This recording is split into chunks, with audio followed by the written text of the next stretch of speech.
আসসালামু আলাইকুম। প্রিয় দর্শক, রাজনীতিতে একটা নতুন ধরনের চিন্তা, নতুন ধরনের মেরুকরণ যেন আমরা লক্ষ্য করছি। সেই মেরুকরণ ভোট নিয়ে যেরকম হচ্ছে, যে ভোটের কি মেরুকরণ হবে, কোন ভোট কোন দিকে যাবে, এই আলোচনা যেমন হচ্ছে, তেমনি হচ্ছে যে আন্তর্জাতিক অঙ্গনে অথবা আমাদের আঞ্চলিক রাজনীতিতে আমরা কোথায় কি অবস্থান করছি সেই বিষয়ে। আপনারা জানেন, এই নতুন সরকার, মানে এই ডক্টর ইউনূসের নেতৃত্বাধীন অন্তর্বর্তীকালীন সরকার দায়িত্ব নেওয়ার পর থেকে ভারতের সঙ্গে আমাদের সম্পর্ক ভালো যাচ্ছে না। ভালো যাচ্ছে না মানে না বলে এভাবে বলা যায় যে ভারতের সঙ্গে আমাদের সম্পর্ক এই যাবৎকালে সবচেয়ে কম ভালো যাচ্ছে, সবচেয়ে খারাপ যাচ্ছে। এতটা খারাপ সম্পর্ক আমি এর আগে কখনো দেখিনি। যতটা না আসলে খারাপ, তার চেয়ে বেশি যেন আলোচনায় খারাপ, তার চেয়ে বেশি যেন কথাবার্তায় এক ধরনের বৈরিতা। ওকে পছন্দ করছে না। ভারতের মিডিয়াগুলো আমাদের ব্যাপারে নানা ধরনের বিদ্বেষমূলক কথাবার্তা ছড়াচ্ছে, আমাদের মিডিয়াগুলো কম যাচ্ছে না। তো এই যখন পাল্টাপাল্টি অবস্থা, সেই অবস্থার মধ্যে আমাদের একটা নির্বাচন এসে গেছে, একদম কানের কাছে চলে এসেছে। আর 1 মাস 10 দিনের মতো আছে ধরা যাক।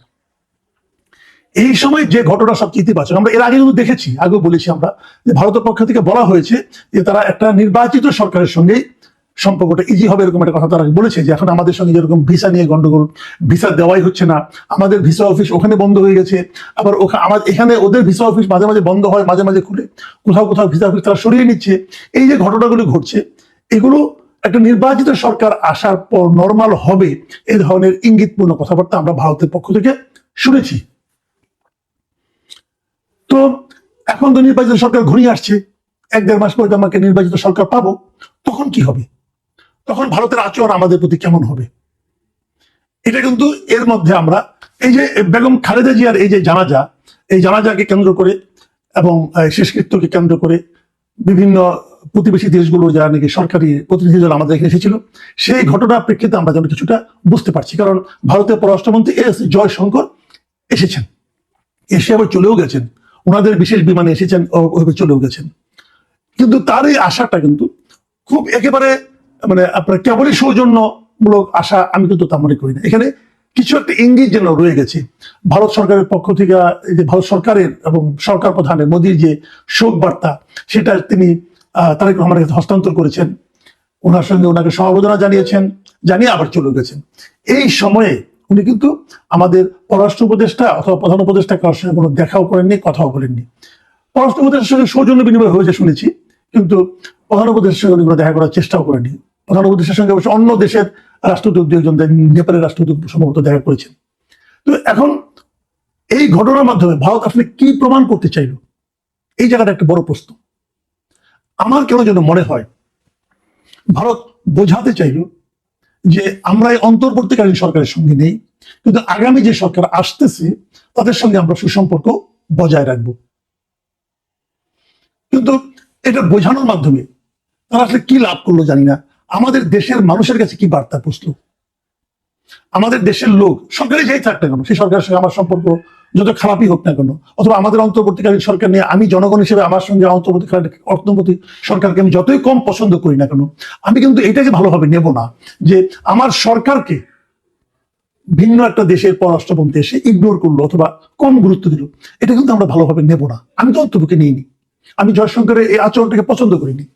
আমার কাছে আমি মনে করতাম ভালো হতো যদি উনি প্রধান উপদেষ্টার সঙ্গে দেখা করতে চাইতেন, অথবা আমাদের পররাষ্ট্র উপদেষ্টার সঙ্গে দেখা করতে চাইতেন, দেখা করতেন, একটা বৈঠক করতেন আধা ঘন্টার, কোনো সমস্যা তো ছিল না।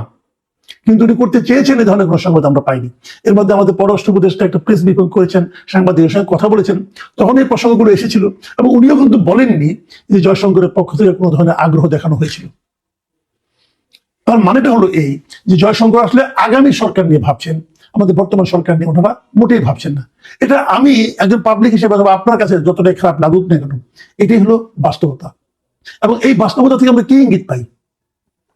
দেখেন, তারেক রহমান যখন দেশে ব্যাক করলেন, নানা ধরনের কথা কিন্তু বলা বলি হয়েছিল যে উনি কার কাছ থেকে সম্মতি নিয়ে, কার কাছ থেকে অভয় পেয়ে দেশে ঢুকলেন, এই প্রশ্নটা কিন্তু বারবার উঠেছিল। এটা উঠতো না, উঠেছিল কেন?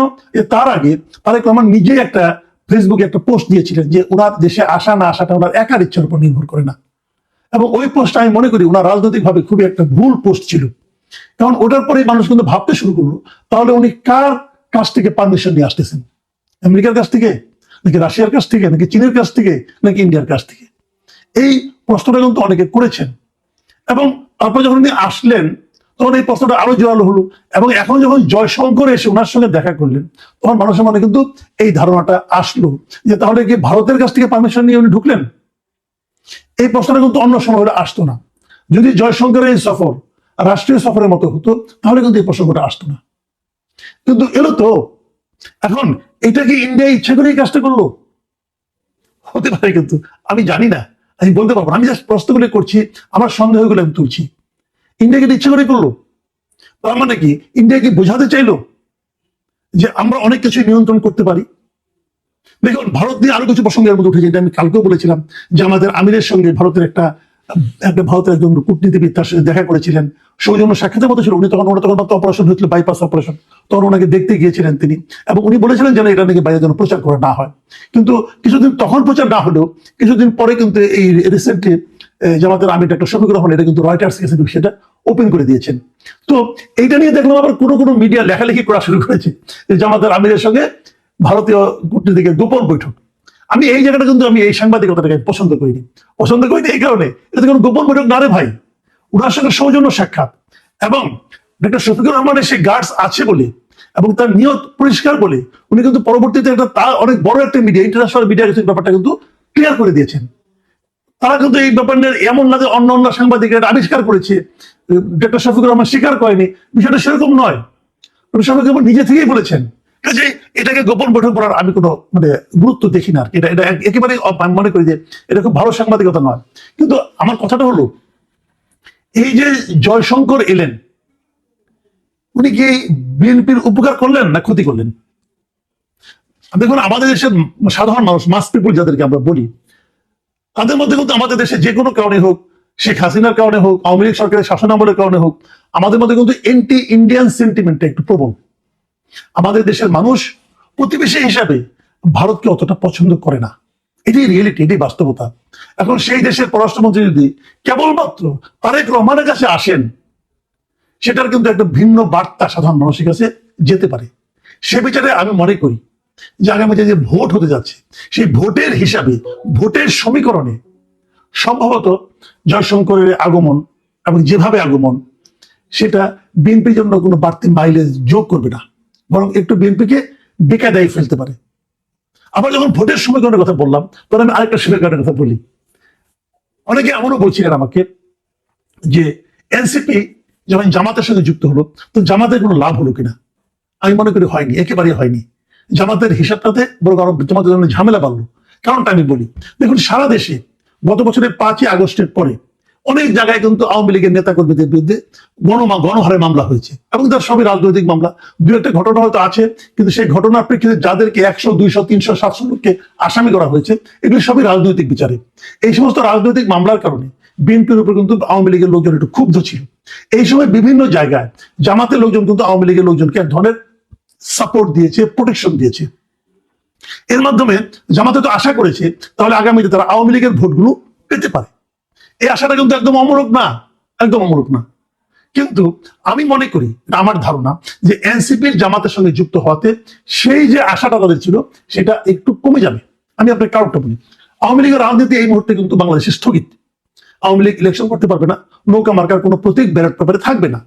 তো আওয়ামী লীগকে যে স্থগিত করা হয়েছে রাজনৈতিক কর্মকাণ্ড সাংবিধানিক আপনার একটা প্রশাসনিক অর্ডারের মাধ্যমে, সেই স্থগিত এর করণের ব্যাপারে সবচেয়ে বড় ভূমিকা রেখেছে কারা? অনেকে তো বলবেন জামাতের ভূমিকা ছিল, হ্যাঁ হয়তো বা ছিল, কিন্তু প্রকাশ্যে কার ভূমিকা সবচেয়ে বেশি ছিল? এনসিপির ভূমিকা। এনসিপি, হাসনাত আব্দুল্লাহ, এদের ভূমিকা ছিল সবচেয়ে প্রবল। কাজেই আওয়ামী লীগ আজকে যে রাজনীতি করতে পারছে না, আওয়ামী লীগের যে রাজনৈতিক কর্মকাণ্ড স্থগিত করা হয়েছে, এর পেছনে আওয়ামী লীগের লোকজন কিন্তু প্রধানত দায়ী করে এনসিপিকে।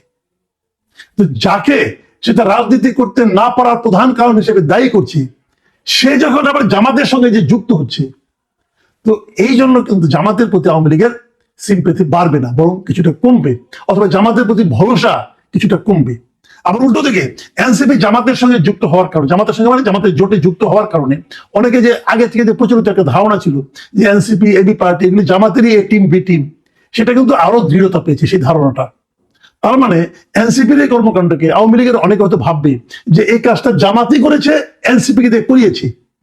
এই যে ধারণাটা, এই ধারণাটা কিন্তু জামাত এবং তার জোটের প্রতি আওয়ামী লীগের যে যা নীরব ভোট ছিল সেই ভোটগুলো বেশি বেশি হারে করার যে ব্যাপারটা সেটা কিন্তু নষ্ট করে দেবে। অনেকে বলেন যে আওয়ামী লীগের ভোট এখন গণিমতের মাল হয়ে গেছে, এইভাবে বলেন তারা যে আওয়ামী লীগের যেহেতু আওয়ামী লীগ নিজেরা আগে আওয়ামী লীগকে ভোট দেওয়ার হাত থেকে বঞ্চিত করা হয়েছে, আওয়ামী লীগ ইলেকশন থেকে বাতিল করা হয়েছে, আওয়ামী লীগ ইলেকশন করতে পারবে না। তাহলে আওয়ামী লীগের যে কয়েক কোটি ভোট আছে, আওয়ামী লীগের কয়েক কোটি ভোট আছে, আবারও বলছি আওয়ামী লীগের যে কয়েক কোটি ভোট আছে সেই ভোট কোন দিকে যাবে, কে কতটা ভাগ পাবে, এরকম একটা ভাগ বাটোয়ারা করার মতো অবস্থা হয়ে গিয়েছে, যেটাকে মানে অনেকে গণিমতের মালের সঙ্গে তুলনা করেন। এখন সেই ভাগ বাটোয়ারা তারা গবেষণা করছে, কিন্তু বিপরীত দিকে আওয়ামী লীগ কি করছে এই গবেষণার কথা আমরা এখনো জানি না। আমরা বিভিন্ন রকম হাইপোথিসিস শুনি, কেউ বলে আওয়ামী লীগ অমুককে দিবে, কেউ বলে এলাকা ভিত্তিক প্রার্থী দেখে দিবে, আবার এমন কথাও শুনি আওয়ামী লীগ এই নির্বাচনে অংশই নেবে না, বর্জন করবে। যদি আওয়ামী লীগ বর্জন করে তাহলে কিন্তু পুরো নির্বাচনে যে গ্রহণযোগ্যতা সেটা নিয়েও কিন্তু প্রশ্ন উঠতে পারে। আমি আগেও বলেছি, এখনো বলি, এই কথাটা বলে শেষ করি যে আগামী নির্বাচনে আর 1 মাস 10 দিন পর যে নির্বাচন হতে যাচ্ছে সেই নির্বাচনে আওয়ামী লীগ থাকবে না, সেই নির্বাচনে আওয়ামী লীগের কোনো প্রার্থী থাকবে না, সেই নির্বাচনে ব্যালট পেপারে আওয়ামী লীগের প্রতীক থাকবে না। কিন্তু রিয়েলিটি হলো এটাই যে ওই নির্বাচনকে নানাভাবে আওয়ামী লীগই নিয়ন্ত্রণ করবে। প্রিয় দর্শক, এখন এ পর্যন্তই। আল্লাহ হাফেজ।